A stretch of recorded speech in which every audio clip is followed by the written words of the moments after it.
Hi மக்களே! 2020ல ஒரு 3000 rupees hold பண்ணிட்டு ஒரு சூப்பர் மார்க்கெட்டுக்குள்ள போய் ஒரு குவான்டிட்டி ஆஃப் ஐட்டம்ஸை பர்ச்சேஸ் பண்ண அந்த குவான்டிட்டி வந்து இன்னைக்கு 3000 ருபீஸ் அதே வச்சு ஹோல்ட் பண்ணிட்டு சூப்பர் மார்க்கெட்டுக்குள்ள போனோம்னா அவ்வளோ பொருள் நம்மளுக்கு கிடைக்குமான்னு தெரியல. ஏன்னா இன்ஃப்ளேஷன் அந்த பணத்தோட சக்தி குறையுது.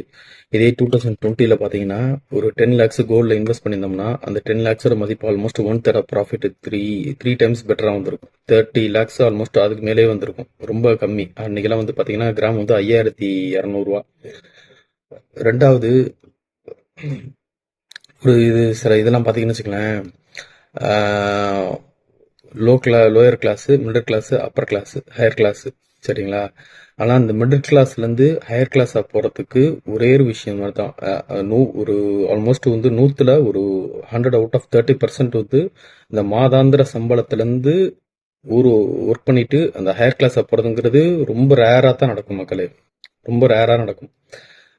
சம்பளத்துக்கு போயிட்டு வருவாங்க, ஒர்க் பண்ணிட்டு வருவாங்க, அப்படியே போயிட்டு இருக்கோம், பிள்ளைங்களை படிக்க வைப்பாங்க, அந்த ஸ்டேஜ்லேயே இருந்துருவாங்க, அப்புறம் ஒரு நாள் இதாகிடுவாங்க.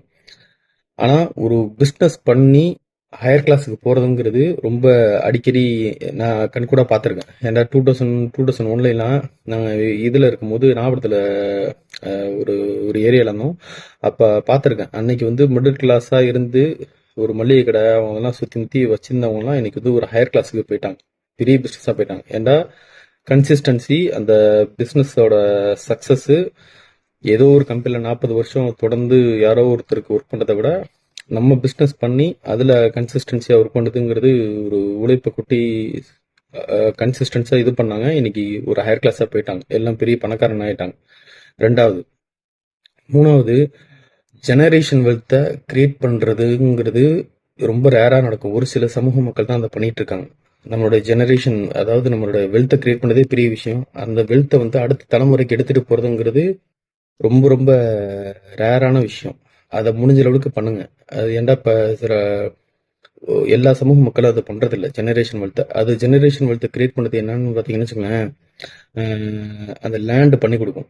அதனால யாரோ தாத்தா பாட்டிலாம் வாங்கி போட்டுப்பாங்க. என் ரிலேஷனோட ஃபேமிலி அப்படி தான் இருந்துச்சு. 20,000 ஸ்கொயர் ஃபீட்டை எவ்வளோ வாங்கி போட்டு இன்னைக்கு கிராண்ட் சன்னும் அப்பாவும் சந்தோஷமா இருக்காங்க. ஏன்டா அது நல்ல ப்ராஃபிட்ல போகுது.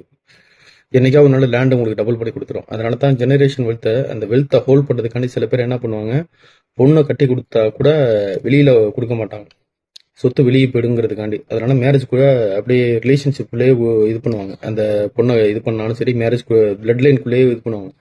அதனால முடிஞ்ச அளவுக்கு ஜெனரேஷன் வெல்த்தை ட்ரை பண்ண பாருங்க. Take care.